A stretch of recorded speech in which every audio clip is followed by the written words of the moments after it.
लगता आपको ये सब कुछ ईमान जी से छुपाना नहीं चाहिए? कैंसर डायग्नोसिस की बात और अब ये 90 लाख की डिमांड। तुम लोगों ने भी तो अचानक से इसका रिश्ता तय कर दिया मुझसे पूछे बगैर।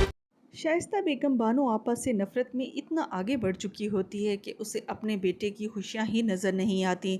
उसे ये बात भी समझ नहीं आती कि अगर ईमान उसकी ज़िंदगी से चली जाए तो वो कितना बुरा असर करेगी, लेकिन उसे तो इस बात की परवाह ही नहीं। इसीलिए वो आलिम साहब से जब 90 लाख की डिमांड करती है तो आलिम साहब ये सुनकर काफ़ी परेशान हो जाते हैं। जब इस बारे में वो ईमान से बात करने के लिए आते हैं तो वो जैन से बातें कर रही होती है और उसकी मोहब्बत देखकर वो वापस ही लौट जाते हैं।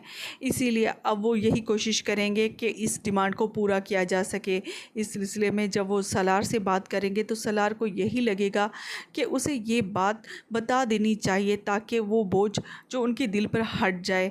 और दूसरा, आलम साहब को कैंसर भी डायग्नोस होता है, वो ये बात भी ईमान से छुपा लेते हैं, लेकिन सलार यही कोशिश करता है कि ये बात ईमान तक पहुंच जाए, लेकिन आलम साहब उसे सख्ती से मना कर देते हैं कि इस बारे में कोई भी बात ईमान तक नहीं पहुंच। सलार भी जब ईमान को इस तरह अपनी शादी की तकरीबात में खुश देखेगा तो वो चुपचाप वहाँ से चला आएगा।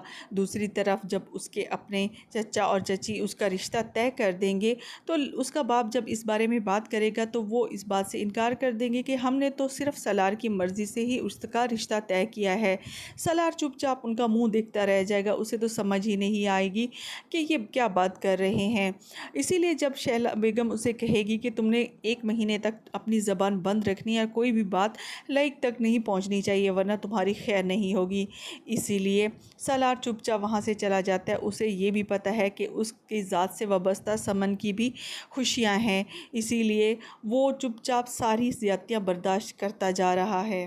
और जो अपनी माँ की मौत का ज़िम्मेदार ख़ुद को समझ रहा होता है, यहाँ पर लईक साहब उसकी ये गलतफहमी भी दूर करने वाले हैं कि उसकी माँ की मौत एक हादसा थी, ना कि उसे